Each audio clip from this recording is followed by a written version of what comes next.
Sumasabay talaga sa init ng panahon ang nagbabagang mga balita. Kaninang umaga, sinalakay ng mga PNP, CIDG at NBI ang isang bahay sa isang subdivision sa Angeles, Pampanga na ito'y pinaniniwalaan na pinagtataguan ni Senator Bato de la Rosa. Umagang-umaga pa lang ay nagulantang ang mga tao doon sa Angeles, Pampanga sa isang subdivision. Partikular ito sa Barangay Balibago, Angeles City sa Pampanga. Dahil nagkumpulan, dumating ang maraming mga PNP, CIDG at NBI at hinalughog ang isang bahay na umano'y pinagtataguan ni Senator Bato de la Rosa. At napag-alaman ng ating mga kasama doon na mga reporter at ng PNP, ng CIDG at ng NBI na yung bahay na ito ay pagmamayari ng tiyuhin di umano ni Senator Robin Padilla. Kaya naman ay lumalakas dyan ang teorya ng ating mga otoridad na talagang tinulungan nga ni Senator Robin Padilla ang pinaghahanap kayo na si Senator Bato dahil nga mula sa Senado ay hanggang sa Pampanga na trace yung kanyang tulong na papunta doon, lalong-lalo na yung bahay na yon, pagmamayari di umano ng tiyuhin ni Robin Padilla.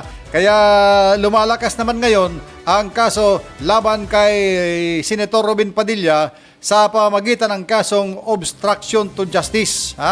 Dahil sa kanyang pagpapatakas kay Senator Bato mula sa Senado at hanggang sa Pampanga, yung kanilang pinuntahan kanina na di umano ay pagmamayari ang bahay ng tiyuhin ni Senator Robin Padilla. Yan ang mga naglalabasan ng mga report. Ang klarong-klaro ngayon ay iaakyat na ng PNP CIDG ang kaso papunta sa Department of Justice. Kaso na laban kay Senator Robin Padilla na obstruction of justice. Talaga naman, magkakaproblema itong si Senator Robin Padilla dahil kahit na kanyang deny na hindi siya tumulong, ay kitang-kita ito sa CCTV base sa pag-iimbestiga ng mga otoridad mula sa Senado.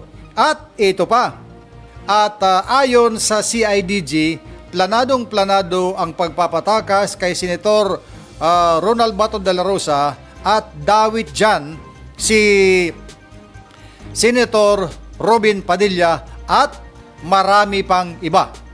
Kaya abangan natin yan pag inilabas na ang kaso na yan, inilabas na ang mga information sa kaso, malalaman natin dyan kung sino-sino ang mga naroon na isinama sa kaso na obstruction of justice sa pagpapatakas kay Senator Bato de la Rosa. Kaya sa mga nagtatanong na kung ano na ang update sa kaso ni Senator Bato de la Rosa, yan ang pinakabagong update na kaninang umaga, ngayong araw ng Miyerkules, ay sinalakay na nga ng PNP CIDG at ng NBI ang isang bahay sa subdivision sa Angeles, Pampanga na pinaniniwalaan, pinagtataguan ni Senator Bato de la Rosa. Wala pang ibang ininalabas na information ang ating mga otoridad kung ano ang mga findings doon. Pero ang klaro ay as of kanina umaga, hindi nila nakuha roon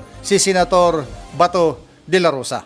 Yan na muna ang ating mga update sa ngayon at maya-mayang kaunti tayo naman ay maghahatid pa sa inyo ng iba pang mga nagbabagang mga balita mula sa mga pangyayari sa ating bansa. Yan na muna ngayon. Bye!